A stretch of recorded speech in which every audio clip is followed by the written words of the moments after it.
আর কো এখন কিতা করতেছ? তোমারে মিস করেন স্যার, আমার কাছে আর কোনো কাজ নাই তো। মিথ্যা কথা। সত্যি? মিথ্যা। আরে বাবা সত্যি গো। আমি কেরে বিশ্বাস করব?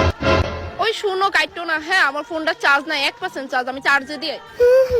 হ্যাঁ এবার কো। জানো আমি 1 ঘন্টা ধরে চার্জে রেখে তোমার লগে কথা কইতেছি। ওমা কেরে আগে ফোনে চার্জটা দিয়ে লো, রাখা দেই। আরে না না রাখো না, আসলে তোমার লগে কথা কইতে ভাল লাগে তো এই লিগা।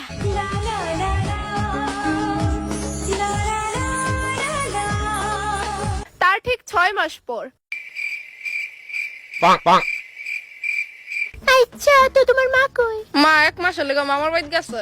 ও আচ্ছা, তো কিটা করতেছো তুমি? ও কিচ্ছু না। আর তুমি? আমিও কিচ্ছু না। আচ্ছা আমি রাহি, ফোনটা চার্জ নাই, পরে কথা কমুনে। আহা আমারও মা ডাকতেছে, রাখা দেই। হ্যাঁ হ্যাঁ বাই। হ্যালো বন্ধু, গেমে অনলাইনে গেম খেলে? কি বোরিং, বেস্টিলেও কথা কই।